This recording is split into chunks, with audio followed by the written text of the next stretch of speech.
Perancangan peraturan perundang-undangan adalah proses penyusunan norma hukum yang sistematis serta merupakan bagian penting dari pembangunan hukum nasional.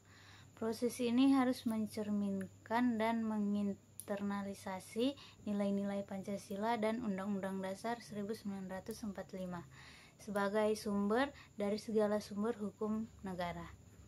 Perancangan peraturan perundang-undangan ini melibatkan 1.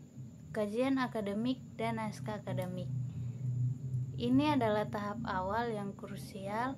Kajian akademik merupakan penelitian atau pengkajian ilmiah mengenai latar belakang filosofis, sosiologis, dan yuridis, serta kerangka dasar pemikiran yang mendasari perlunya suatu peraturan perundang-undangan. Hasil dari kajian ini dituangkan dalam naskah akademik yang berfungsi sebagai pedoman dan pertanggungjawaban ilmiah dalam menyusun rancangan peraturan.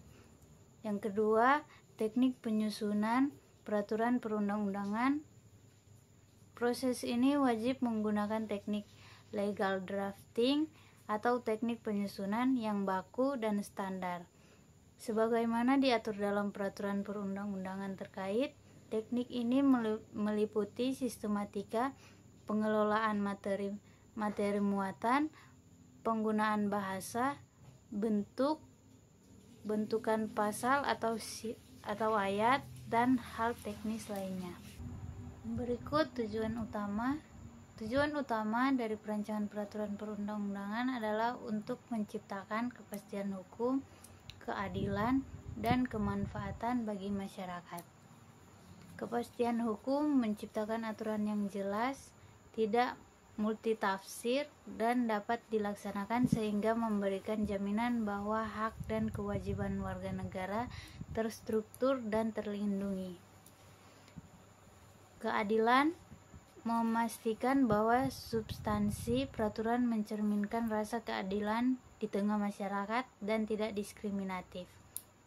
Kemanfaatan menjamin bahwa peraturan yang dibentuk benar-benar memberikan manfaat nyata dan solusi terhadap permasalahan yang dihadapi masyarakat serta mendukung pembangunan nasional. Berikut juga ada asas-asas pembentukan peraturan perundang-undangan yang baik. Perancangan yang baik harus memenuhi asas-asas pembentukan peraturan perundang-undangan yang meliputi 1. Asas formal atau asas prosedur dan kelembagaan. Asas formal berkaitan dengan prosedur, tata cara, dan kewenangan lembaga yang membentuk peraturan perundang-undangan. Jika asas ini tidak dipenuhi secara prosedural, peraturan tersebut dapat dianggap cacat hukum. 2. Asas material atau asas substansi dan isi. Asas material berkaitan dengan substansi, isi, atau muatan dari peraturan perundang-undangan itu sendiri. Asas ini menjadi tolak ukur apakah peraturan tersebut sejalan dengan nilai-nilai dasar negara atau Pancasila dan Undang-Undang Dasar 1945. Secara keseluruhan, pemenuhan asas formal menjamin legitimasi prosedural, sedangkan pemenuhan asas material menjamin legitimasi substansial atau keadilan dari peraturan yang dibentuk. Kedua asas ini harus dipenuhi secara kumulatif. Baik, dengan ini berakhirlah sudah materi kelompok 6 terkait dengan konsep rancangan pembentukan peraturan perundang-undangan. Dengan saya, Diva Regina Eman, sekian dan terima kasih.